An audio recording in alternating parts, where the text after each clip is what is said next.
Hi everyone, welcome to my channel. My name is Kyra and I am here today to continue on with my series where we're updating you on my deck collection, my tarot and oracle collection, how it looks at this midway point of 2022, and hopefully doing a bit of decluttering along the way.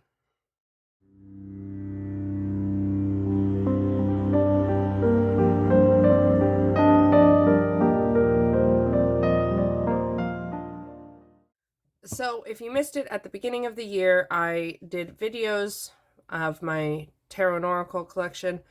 My deck collection video playlist is up above in the cards. And then most recently, what I started this off with was a video where I showed you my collection as it existed at the beginning of the year and went through all the decks that were in that video, in those videos, and showed you if I still have them, or if they have moved on. So you can check that video specifically out above in the cards.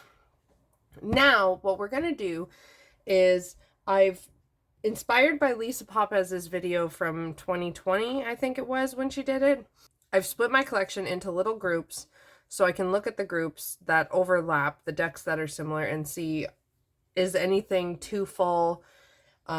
Do I want to declutter, whatnot? We're also going to be looking at what decks I have coming in that fit in the categories, if I have any, to get all the information and see if I can get rid of some decks. And we're going to be starting off with my workhorse category. And my workhorse decks are decks that I feel like I can use a lot for a lot of readings. I feel like I can use them for clients. I feel like I can use them for myself. I feel like I can use them for all sorts of variety of things. They're things that I think I'll use a lot of. And it is tarot and oracle, and we're starting with an oracle, The Believe in Your Own Magic. This is by Amanda Lovelace with artwork by Janena. I'm sorry, I don't know how to say the artist's name. I'll put it on a caption here. This deck is awesome. I'm admittedly still not using it much, but I'm not willing to part with it. And I think once I start using it, I will end up using it a lot. And actually,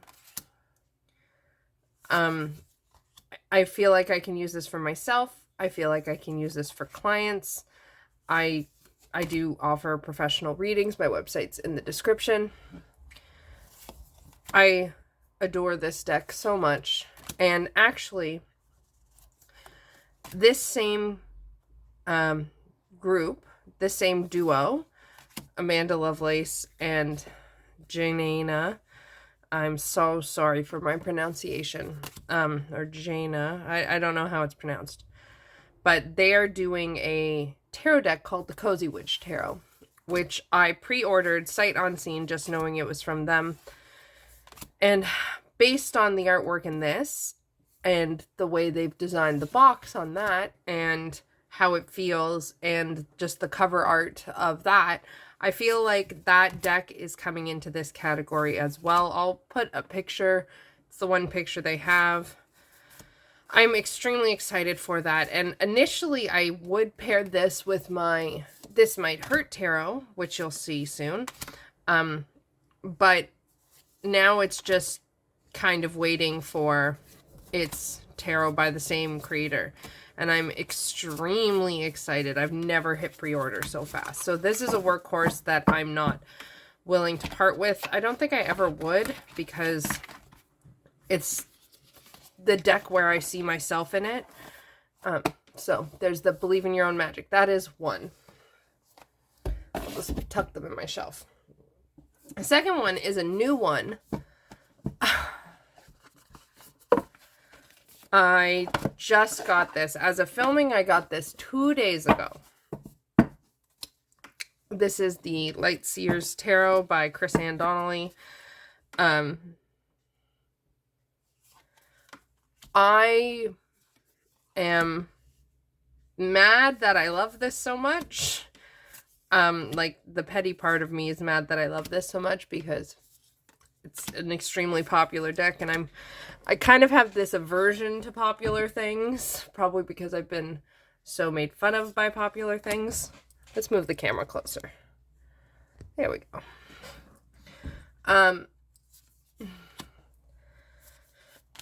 And I'm also mad that I didn't get it sooner. This deck is phenomenal. And I can't lie, if I had seen the Judgment card, I would have bought this deck just for that card. That card would have sold it for me.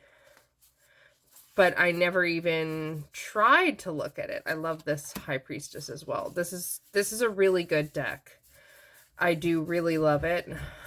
This Strength card is perfection. Where's that Judgment card? This Moon card. Oh my gosh. Anyways, there. If I had seen this before, I would have bought it sight unseen.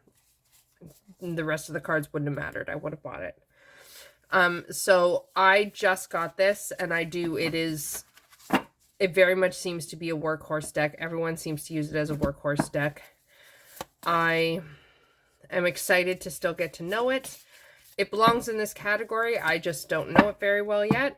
But so that's my second one. I'm not getting rid of it because I just got it, and I feel like it's a deck where my bond will only grow.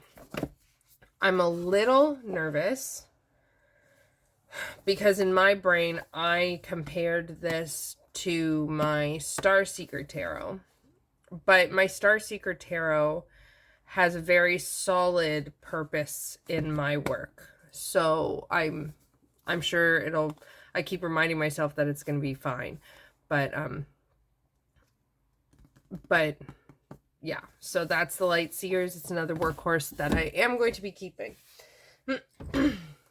I'm starting off with the easy stuff. And that brings us next to the This Might Hurt Tarot. This will never leave. Like, you can't make me. It's mine.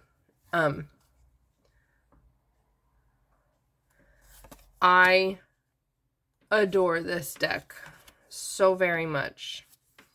I use it all the time. And it's just not going anywhere. This is such, I use it for clients. I use it for my monthly Patreon readings. This is one of my favorite moon cards ever.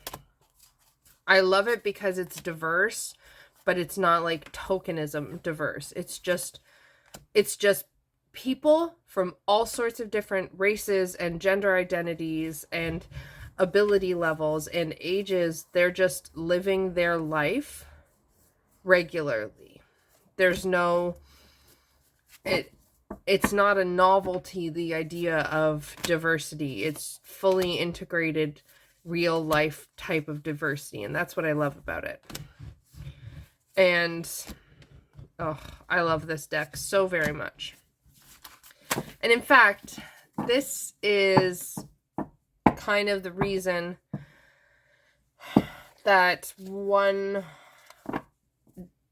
deck, I don't know if it's going to be staying. So we're going to leave that there for a minute. And that's my Luna Soul Tarot. This was an extremely profound experience when I got this deck. I do love the backs. And I used it a lot. And since then, it's just kind of, it's just kind of stopped being something I use. I get lured in by the sun-moon balance, and that's what it was on this. But I haven't reached for this in a while. I was ready to get rid of it. I filmed a whole, like, this or that I named, which I didn't publish. I love this Nine of Swords, though. Which I named Luna Soul Doomed to Go. And I had a whole ramble, and I went through these side by side in order, and I like always prefer this one, and then I do like this though. This is another good one. And then so I had made my peace. I was like, okay, I'm going to get rid of it. No big deal.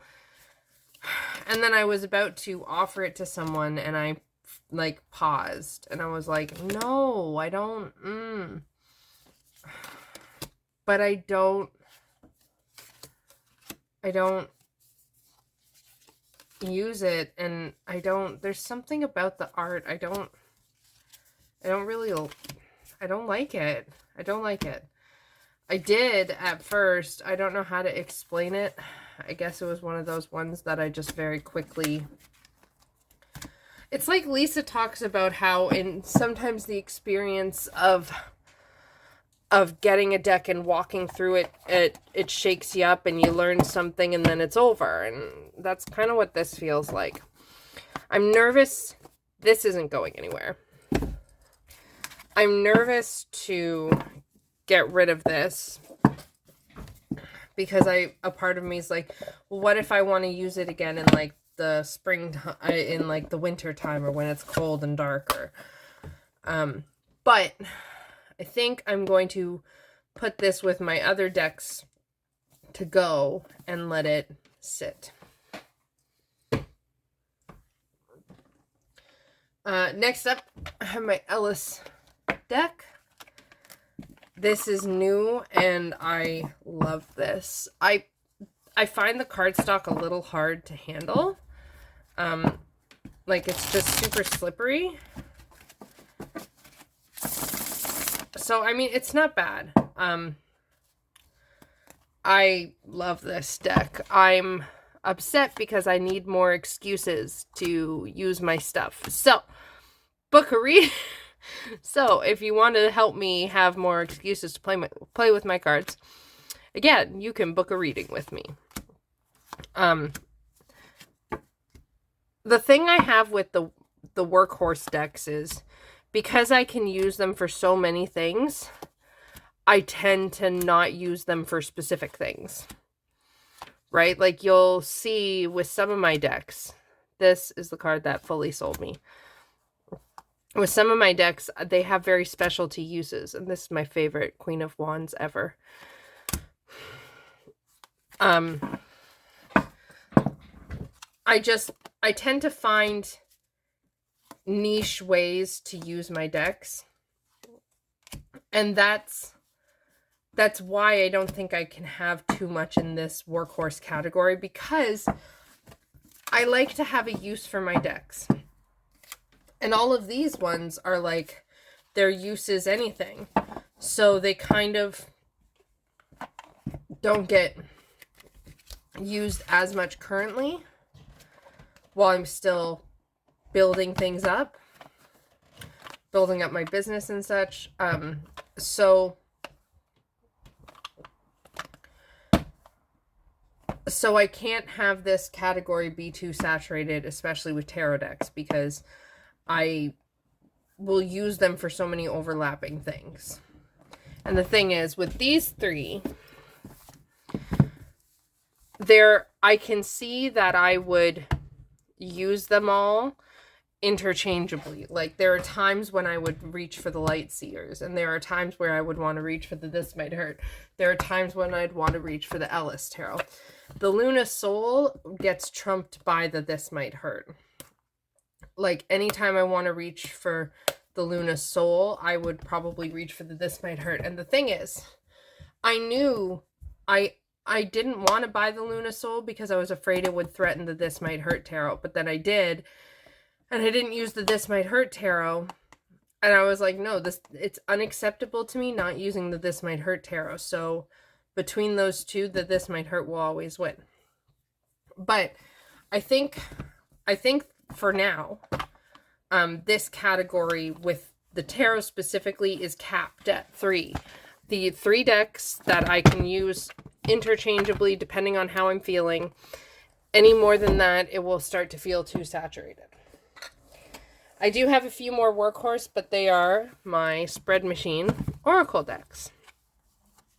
So they're not the same thing. And I put these in Workhorse because, well, you can use them for so damn much. They have these absolute gorgeous backs. The front, it's just a bunch of, like, words. Oh, right, I did shuffle this one up. But these, I'm so glad I have them, and I'm so excited to work with them, and I'm still learning. But I figure, like, this is the type of thing, when I get ideas, I can just go, ooh, I need my spread crafters, and go to it. So those are also Workhorse decks, and they are Workhorse decks because they can be used with any deck. I prefer to use them with small little ones, because then it's just super cute. It's just super cute, and I love it. But yeah, so that is the total 8 decks, or 7 decks in my Workhorse category. A new one is coming, so that's 8. One is leaving. So that was 9, and one is leaving, and one is coming. So there. Well, I hope you enjoyed this video and are enjoying this format that I am exploring. Please don't forget to give it a thumbs up to let me know if you did, and subscribe if you haven't already. Leave a comment. Leave a comment. Do you feel these are all in the same category? Would you have chosen the Luna Soul over the This Might Hurt? Share your thoughts down below in the comments. And stay tuned for the next part, which will be coming very soon. I'm going to be spreading this series out, so it's not quickly done and over. But stay tuned for that. And don't forget to check out the description box where we've got my website, and you can book readings with me. I specialize in readings working with tarot and astrology together with my Heavenly Bodies and my Starseeker deck. But I do have some just regular readings, and I'm going to be, I'm working on coming up with some more, because not everyone wants to go into astrology that deeply. Anywho, I'm going to leave it here because I have to go film the next part. Lots of love. Bye.